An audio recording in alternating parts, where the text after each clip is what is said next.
Hello there, it's Glenn Fisher here.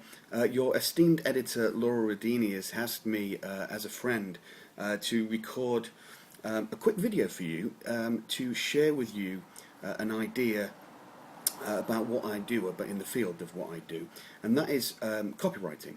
I'm a professional copywriter, and as you can probably tell from my accent, I'm actually English. I'm coming to you at the moment from London, from my home, my little office here.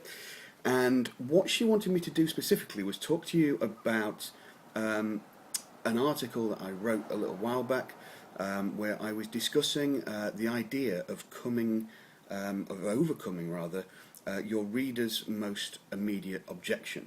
Now, before I do that, just a very quick word. Obviously, everything that Laura discusses here is aimed to yourself as someone who's looking to advance in the field of non-profits. Now, you might wonder why on earth do you need sales copy or even think about that kind of those issues if you're looking for a non-profit organisation. You're just asking for people to give you money. You're not asking them to buy anything from you or anything like that. Well, the fact is, wherever you're asking for money, you're not really selling products or services as a copywriter. You're selling ideas, and the idea that you're selling, in your case, is the idea that you should give and donate to a particular charity or organisation or whatever it is that you work in. So even though you're not selling a product or a service, you are selling an idea that someone should give you money. So it's very important that whenever you're looking at writing any advertising or any requests for donations, which is essentially advertising, that you do consider the fundamentals of copywriting. And that's why today I wanted to cover one with you that a lot of people try and skirt over, which I think is silly, especially even when you're selling products and services. I still think you shouldn't skirt over this, especially when it comes to asking for people to donate to your company and business. Certainly you need to tackle this objection. It is the most fundamental objection. It is the most immediate objection that anyone will have when reading any form of letter of invitation, any piece of advertising or copy, and that is, why the hell should I give you some money? That's it. It doesn't get more basic than that, and therefore you really do need to tackle that issue first, or if not first, certainly it needs to be tackled. The way to do that, I'm not going to go too much into it. I'm just going to give you the general gist and a couple of ideas that you can use to hopefully start thinking about this and thinking about how you can do it. And what I do personally is something called a sympathetic acknowledgement. And all I mean by that, it sounds a bit kind of wishy-washy, but really it's just sympathising with the reader, that you understand, that you acknowledge that they will have that objection. And the way you do that is you basically speak about your objection. Now, I'm sure you can imagine there was a time in your life when you didn't donate to charities, you didn't buy things, you didn't do this thing. You were as objective, you were objection in the same way that that reader is now. Now, if you can remember those times, think about the time when you first donated to charity. Think about the time that you saw something you thought, no, I'm going to buy that product. I've been convinced by that.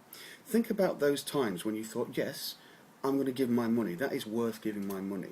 Because that is exactly what the reader is going through at that point. In the past, they've not bought before, they've not donated before, and they've got the same objections that you had in those cases. But if you think about the time that you first donated, think about the emotions you had. Think about what you went through. What were you thinking? Why that time did you think, no, I'm going to donate this time, or I'm going to buy that product or service? What made you tip over the edge? Because if you can think of that for you and speak personally to the reader that you're talking to at that point, who's got the same objections, you can very easily start to tap into their personal emotional responses. They can more easily relate to you, and therefore you're engaged with them and you're tackling that immediate objection. Once that immediate objection is overcome, then you're in a lot better position to finally get them to make a donation or to buy a product or service if you were selling something. So you really do need to overcome that initial objection, and don't hide around. Don't pretend that they're not going to give you money at some point. Don't try and fool them into thinking that they're getting this for free or that for free, and they're actually helping in another way. They are giving money, and you need to tackle that, but you need to do it in an open and honest and sympathetic way, that you acknowledge their objection, show that you understand their objection, and explain how they can overcome it, how you overcame it, and I'm sure you'll find in future a massive improvement in the donations that you're able to make. Now, I hope that helps. If you've got any questions about that, if you've got any want to see some examples or anything like that, just drop Laura an email and she'll be able to get in contact with me. I'll do my best to help you and give you any further advice. You can always check out the website, which has got a load more stuff about copywriting, which I'm sure Laura will direct you to below this video, hopefully.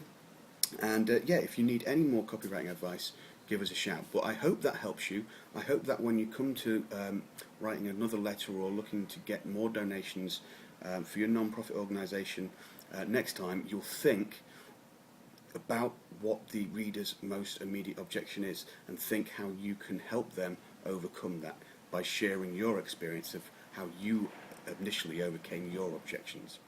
Thanks very much for listening. Cheers.